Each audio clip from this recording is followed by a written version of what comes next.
In this video, I want to challenge a phrase in the English language. And it's also used in other languages, but I speak English now, so I'm going to use the English version of this phrase. Well, actually, it's a statement. And that statement is, be yourself. Now, when people say to be yourself, they simply mean that you need to be authentic in how you speak and how you act. And what is their definition of authentic? Being transparent. But there is a problem with this be yourself statement. And that is the following. Christ did not call you to remain as you are. Christ called you to be transformed into his image. Christ called you to be delivered. Christ called you to renew your mind. Christ didn't call you to be yourself outside of him. Let me explain. If you have a guy who is a pathological liar and he becomes born again, what needs to happen? He needs to unlearn pathological lying. And where does pathological lying come from? From fleeing. So he needs to unlearn fleeing difficulty, and he needs to learn facing difficulties in a Christ-centered way. So he can't be how he used to be. Before he became born again, he was fleeing. That's what he was doing. So if he had to be himself, he would just have to flee. And that results in pathological lying. So someone that's not born again shouldn't be told to be themselves. Because being themselves, well, I don't say being themselves is not what they need to do. Because they're not in a good state. So if they are themselves, so if they hold on to the position they're in, they'll end up in the lake of fire. They'll turn into reprobates. Now, there is a difference between pretending and faking. If you are about to get your driver's license, you don't know how to drive. Yet, you will be driving soon after you get your driver's license, but you can't drive at the moment you arrive at the lesson. So you have the instructor next to you, and what does he do? He puts you behind the steering wheel and he wants you to begin driving. But then you think, hold on a minute, but I can't drive. And the instructor tells you drive. What does he want you to do? He wants you to pretend as if you can drive. It's by pretending that you'll learn how to really drive. Pretending precedes becoming. Pretending is something you do with a goal that's achievable. If a goal is not achievable, then it's not pretending, it's faking. For example, if you are born biologically as a man, you can never become a woman. You can never become a female. That's not possible. You're designed as a male. You are a male spirit with a male soul inhabiting a male body as God intends you to be. So for you to even attempt to become a female, that's not even possible. It should even come in your mind. In that case, when you begin to act as a female, you are faking because it's not something you can achieve. Satan, attempting to become God, was faking because it's not something he can achieve. So there's a difference between pretending and faking. There's nothing wrong with pretending as long as the goal you're aiming for is something worthwhile and something that won't harm you in the long run. The moment you attempt to be something you're never meant to be, that's faking. But in the world, people don't want neither pretending nor faking. Because when you're faking, you at least show that you want some change somewhere. When you are pretending, you know the change you want, and you know it's not going to be easy to achieve the desired outcome, but you at least want to go for it. And as a believer, you're not an achiever, you are a receiver. So you receive, and after you receive, you walk in what you've received. So with a believer, it's very easy. You don't strive to achieve, you receive strength and you walk in strength and things manifest for you when you walk in strength. So it goes with believers. So the believer is a receiver. Okay? And there are times a believer pretends, because to pretend something means you're aiming to become something. And that's how everyone becomes anything in this world. If you want to become a doctor, you go to medical school. You have to pretend to be in the field. And by doing that, you are motivated, you absorb the knowledge, and you become a doctor. Everything you become, you do it by pretending. But people don't understand the difference between pretending and faking. And here's where it becomes dangerous. Scammers are faking things. And they succeed. You know why? Because there's something scammers know. Scammers know very well that common people don't want any change. Because change implies action. Change implies participation. And here's the thing. When you mention solutions, a solution implies that people need to acknowledge there is a problem. They need to acknowledge that something needs to be replaced. And they need to acknowledge that they were operating in the problem, so they were part of the problem. So a solution implies that people become realistic. But commoners in general don't want solutions. They just want to be relieved. So they just want to dump any frustration they encounter and flee. Whether that dumping implies victimizing someone else directly or indirectly, that doesn't concern them as long as they are relieved. That's how common people operate. So, for example, if you have a guy, well, I want to use a female example. If you have a female that's frustrated because she doesn't want to face certain things, she's fleeing. She's frustrated. So let's say now she enters a room and there's this other woman over there that's in a good mood, but she's upset because of that, because her good mood, the good mood of that other woman reflects back onto her, and she now is faced with her frustration. So now she begins to take action against the other woman. She can't stand the other woman. And she's very clear and open in the fact that she can't stand the other woman. And you know what happens? Commoners would say, at least she's honest about it. No, that's not honesty. First of all, she's not being realistic towards herself. So there's no honesty in it. She just wants to flee. And because she can't flee openly, she does in a covert way by accusing the other. She wants everyone else to join her side in her accusation against her targets so that she will feel easy in dumping whatever frustration she has on that other individual. So she's victimizing the other individual, and she wants consent and a license to victimize that other individual so that she is relieved.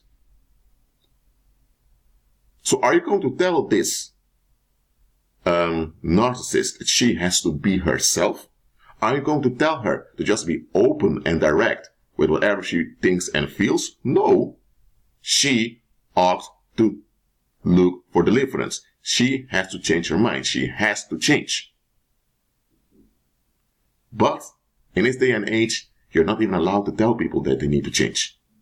Because then they would say that you're minding someone else's business. Then they would say that you're arrogant, you think you're something. They would tell you, don't judge. They would tell you such crap like that. There are even believers that need to change because they still have a worldly way of thinking and a worldly way of relating to things. But those believers tend to say, well, I'm not going to fake things. I'm not going to pretend. I'm just being honest. So hold on a minute. If you are honest, you would admit to yourself that you need to improve and you need to change. If you were honest, you would realize that you could act and become better. And if you were honest, you would also acknowledge the value and the relevance of the other. But because you just want to escape situations, to be left alone, you want to be able to do that without being challenged. And that's why you use this honesty thing and this quote of being yourself to excuse yourself for not participating in solutions. Look, you have real authenticity. That is when you acknowledge that you are a vulnerable creature, when you realize that you're not the Most High, and you realize that you need other human beings because you are a social creature. It's then that you realize that you need a backup, and you realize that Christ is the only backup that suits you. That's humility. Humility is real authenticity. But if you're not humble, you can't be authentic. The only thing you can be when you're proud is fake. And fakeness isn't pretending to be happy while you're sad. That's not being fake. Being fake simply means that you don't want to face anything and just want to flee. Whether you flee in pretending to be happy all the time, or whether you flee in being very transparent about your depression, it doesn't matter how you flee. People that are fake can only flee, because once reality appears, they can't handle it. So this whole thing of just opening your mouth and revealing how you truly feel or think, that's being fake also. Because you're not humble, you're not realistic. So if someone is a child predator, for example, and he's lusting after children, are you telling me he just has to be transparent about it all the time? Even they who prey on children, who are predators, know very well that you can't just be yourself. They know very well that what they are involved in is evil and it should never be tolerated. Yet they are. So they know that they have to fake being this decent individual just to be left alone and to not be harmed by others. Because if others would know what they are into, and they would be very open about it, they would be victimized very soon. They may even lose their lives. They know it. So even predators don't believe in this be yourself thing. Because predators at least understand the difference between real authenticity and being fake. Most people only have experience with being fake. But you have those that are faker than others. So because they're not as fake as someone else, they think they are real. But when you look at them carefully, what do? They flee. They want to be left alone. It's fleeing and dumping. That's all they do. Self-reflection, pervading negative ways of thinking, relating better to other people, being humble, those are things that don't exist in their personal dictionary. So what are they? They're not realistic. So that means they are operating in a fantasy. Now, they are in reality, physically, as a being, but they don't function in reality because they are holding on to an image of themselves that they don't want to let go of. So they're fake.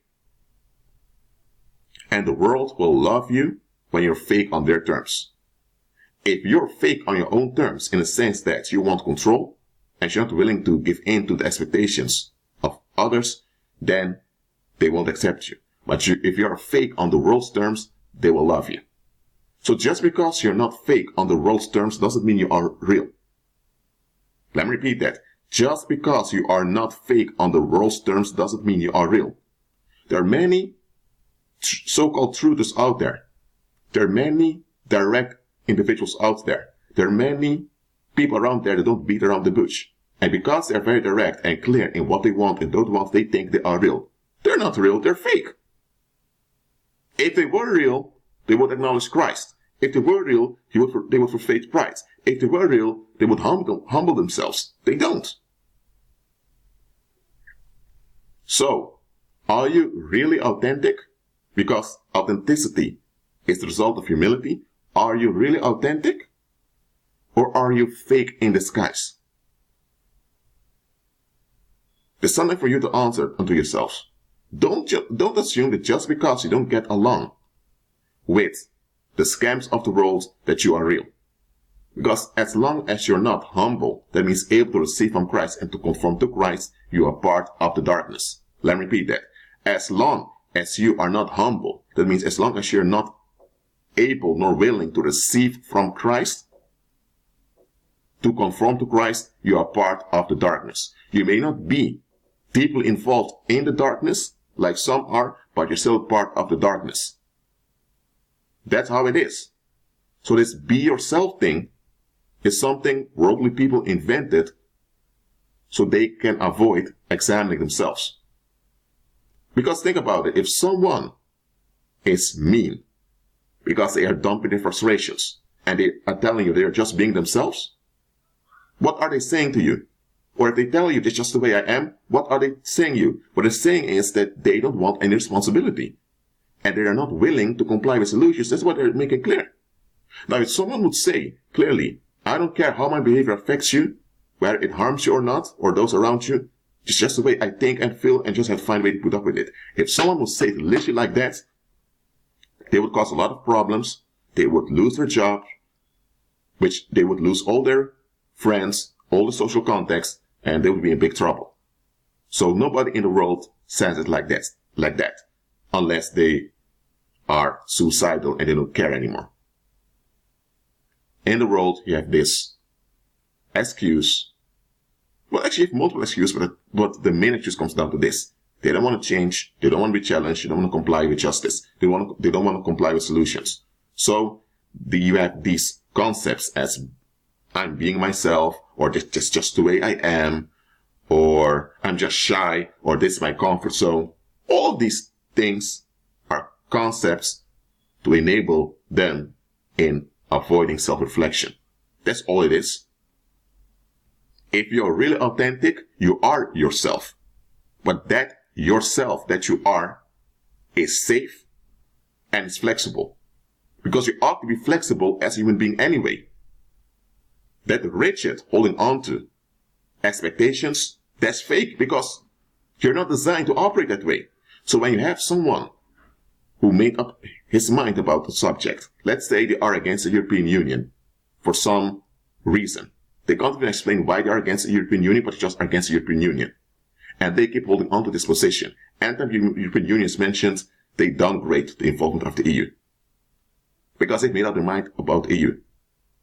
What's going on now? They are rigid in their thinking because they're holding on to expectations. And because they don't want to challenge their own expectations, because they don't want to be challenged, they want to preserve those expectations no matter what. So if they, one point in time, point out they're against the EU, and now they need to explain why, but they can't explain it, that means that they need to change their way of thinking, and that means that something's wrong with their thinking. It means something's wrong with their attitude.